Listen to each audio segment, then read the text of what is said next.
Money. Some of us work hard to get it. Others marry into it. And some people just get a lucky break. But what about the rest of us? Do you need a high-income job to get rich? And does becoming wealthy have to be risky and complex? These flashes say no. And they lay out a simple, low-risk plan to grow wealthy on any income. From cutting your costs to investing while you're young, you'll discover just how easy it is to increase your personal wealth. In these flashes, you'll learn which car is favored by most millionaires, how compound interest can make you rich, and why varying your investments is like varying your diet. So let's start with the first key idea. Cut your spending if you want to grow rich.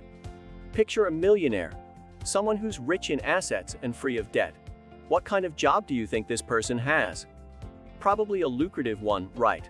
After all, most rich people are surgeons, investment bankers, and high-flying lawyers, not your average middle-income earners. Well, if that's your picture of prosperity, it needs to change. Why? Because wealth isn't just about how much you earn. Instead, it's more about how much you spend and how much you save. The key message here is, cut your spending if you want to grow rich. Being smart with your investments is the key to becoming wealthy. But before you can invest, you need to save. After all, if you burn through your salary every month, there's never going to be anything left over to invest.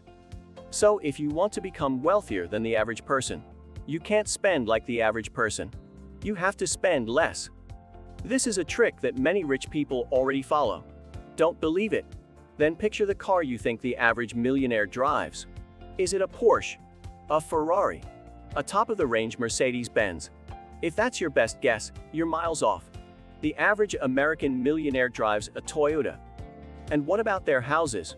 If they're not blowing their money on cars, surely they're splurging on their homes, right? Think again. According to Thomas Stanley, an American wealth researcher, most million-dollar homes aren't owned by millionaires. Instead, those houses usually belong to non-millionaires with high standards and even higher mortgage payments. In fact, only 10% of millionaires own homes worth more than $1 million. Simply put, wealthy people are generally frugal people, and their lifestyles are often nothing like the lavish ones we associate with the rich. Because they spend little, they can afford to invest a lot.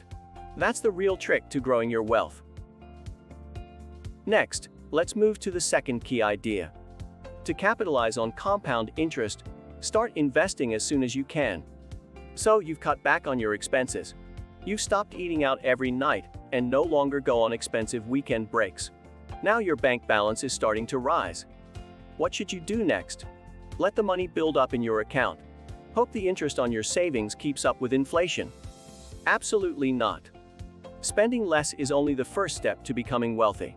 If you truly want to capitalize on your savings, you can't just let them sit in the bank. You have to find somewhere for them to grow. The key message here is, to capitalize on compound interest, start investing as soon as you can. If you put your money into investments at the first opportunity, you'll thank yourself in the years to come. That's because compound interest will work in your favor. You might already understand how compound interest works. If not, think of it like this. When you make an investment, you start with a certain amount of money, $1,000 say. If you're earning 10% compound interest on that investment every year, it will grow to $1,100 after 12 months. After another year, you'll gain 10% on that $1,100, bringing your balance to $1,210. In other words, compound interest refers to the fact that every year, you earn interest not only on the original amount, but also on whatever interest you gained since you first invested. Over time, the total can grow into far more than you ever imagined. For example, if you invested $100 at 10% compound interest and left it alone for 50 years, you'd have $12,000. And if you didn't touch it for another 50 years, it would turn into almost $1.4 million. Because compound interest leads to greater rewards over time, the best strategy is to start investing as soon as possible. In fact, you can invest half as much as your neighbor and still end up with more money if you start investing early. It's no wonder billionaire Warren Buffett, who made his first investment when he was only 11 years old, likes to joke that he started too late. So if you're a college student and you can save some money, start investing today. And if you're in your 60s and you've never invested before, don't wait either. As the ancient Chinese proverb says, the best time to plant a tree was 20 years ago. The second best time is now. Alright, here comes the third key idea. Avoid actively managed funds and opt for index funds instead. You've cut your spending, and you want to start investing right away. Luckily for you, there are plenty of financial advisors to help you put your savings in the best possible place. All you need to do is follow their advice, right? Well, not quite. It turns out that lots of financial advisors pay more attention to their own agendas than they do to yours. Too often, the advice they give you is tailored to make them money, not you. They do this by recommending actively managed funds. Why? Because when you put your money into an actively managed fund, your financial advisor profits from what you pay. The key message here is, avoid actively managed funds and opt for index funds instead.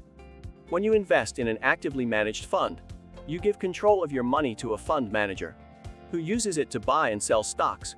On the face of it, this doesn't sound like a bad deal. But when you compare actively managed funds to index funds, the shortcomings become clear. An index fund isn't actively managed. In other words, there's no one buying and selling stocks on your behalf. Instead, when you invest in an index fund, you're buying a single stable product that contains thousands of stocks. For example, if you buy a total stock market index fund, you're buying a product that bundles together stocks from the entire stock market. If the stock market goes up, the value of your investment goes up.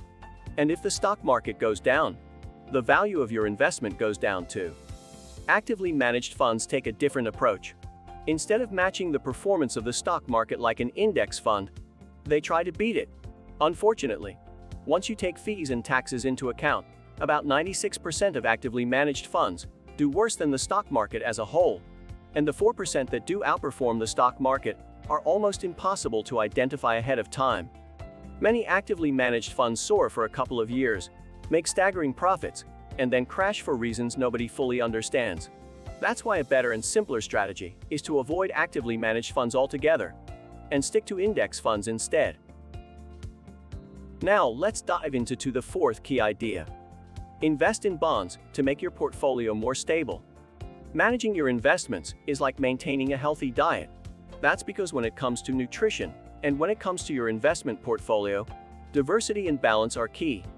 For example, even though you know that green vegetables are good for you, eating nothing but Brussels sprouts for the rest of your life would be a bad idea. You also need to eat protein, other carbohydrates, and healthy fats. In the same way, your portfolio can't just contain index funds. You have to balance it out with bonds. The key message here is, invest in bonds to make your portfolio more stable. When you buy a bond, you're essentially loaning money to an organization, normally a government or a company. In return, they promise to give you interest every year and to pay you back when the loan expires. Because the return you get from a bond is predictable, it's not going to be very high. Sure, you'll get interest, but often it's just enough to keep up with inflation. So, why are bonds so useful? Because they're not volatile. Whereas a bad year for the stock market can drastically change the value of your index fund investments, bonds don't fluctuate nearly as much. And because of their resilience in the face of market changes, bonds can stabilize your investment portfolio. You can even purchase bonds in the form of a collected index, just like you can with stocks.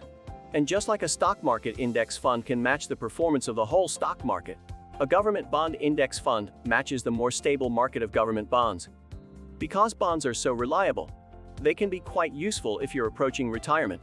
After all, no one wants to discover that their nest egg has been cut in half just because of the chaos on Wall Street. One rule of thumb says to take your age and then subtract 10. Whatever you're left with is the percentage of your total investments that should be in bonds. So if you're 22, that means 12% of your portfolio should consist of bonds. If you're 60, it should be 50%. Whatever your age though, the ability of bonds to add stability and variety to your investments is something you shouldn't overlook. So far so good. We're going to talk about the fifth key idea. Fight the temptation to time the market. Jeremy Siegel, a professor of finance at the Wharton School of the University of Pennsylvania in Philadelphia, set himself an interesting task. He wanted to see if he could explain some of the biggest stock market movements since 1885. So he sat down with the data and began to comb through the history books. Unfortunately, even with all the records in front of him, he couldn't account for most of the puzzling fluctuations or explain what caused the market to rise on some days and fall on others. And if a professor of finance can't explain market changes with the benefit of data, historical reports, and years of hindsight, your chances of predicting future trends are practically zero. The key message here is, fight the temptation to time the market. As humans, we like to think well of ourselves, whether it's by overestimating our driving skills or thinking that we can beat the market like nobody else. Sure, we might admit that there's a lot of risk in trying to make a quick buck from buying and selling stocks, but we also convince ourselves that we won't get burned. We believe that we'll be smarter and that this time will be different. This was the attitude in the late 1990s when technology stocks soared during the dot-com bubble. With share values skyrocketing, everyone wanted a piece of newfangled digital companies like Nortel Networks and Priceline.com. But the bubble burst, as bubbles always do, and investors lost millions. Many people thought they could get out in time if the market turned around, but very few of them came out of the crisis better than they were before. In the end, the message here is the same one Professor Siegel discovered. Trying to time the market is a fool's game. In fact, John Bogle, whom Fortune magazine called one of the top investors of the 20th century, expressed the same feeling about timing the market when he said that, after nearly 50 years in this business, "I do not know of anybody who has done it successfully and consistently." The bottom line is that gambling with your savings isn't wise. So do yourself a favor and learn from other people's mistakes by staying clear of trying to beat the market. Finally, we are going to unleash the last and sixth key idea. If you can't resist buying specific stocks, be sure to select them very carefully. When it comes to investing your money, the best option is to choose index funds and bonds. It's really that simple. But for some people, it's a hard program to follow. For them, the temptation to invest in specific stocks is just too great. And while this isn't the smartest move, statistically speaking, that doesn't mean all approaches are equally risky. So, if you're an investor who can't resist the urge to buy specific stocks, set aside 10% of your portfolio for that purpose. But don't just buy at random. Instead, keep a few pointers in mind to help you avoid costly mistakes. The key message here is, if you can't resist buying specific stocks, be sure to select them very carefully. First of all, try not to buy and sell too often. Every time you trade, you incur taxes and fees. So although trading stocks can seem like a great way to make money if you do it too frequently, it can actually wind up being quite expensive. A better strategy is to only buy stocks that you're happy to own for a long time. This means choosing companies whose business operations you can understand. For example, if you don't know much about technology and have no idea what makes a particular tech company successful, then don't invest in their stocks. Instead, focus on companies with relatively straightforward products and simple business strategies. Another thing to watch out for is a company's level of debt. If it has sizable loans to repay, it's going to struggle in an economic slump. When sales drop and creditors come knocking, it might even have to close down. Instead, look for companies with little or no debt. This gives them added stability, which makes it less risky to buy their stocks. On the whole, you'll probably find that your index fund investments perform better than the stocks you picked yourself. That's to be expected, but buying a few select stocks will hopefully keep you from taking any larger and more damaging financial gambles. That's how you'll grow your wealth. Now, let's wrap it up. Cut your expenses and start investing your savings as soon as possible. The magic of compound interest rewards you over time. To start investing, put your money into index funds and bonds. And if you must pick specific stocks, make sure you carefully study and fully understand the companies in which you're interested. Actionable advice. Buy second-hand cars.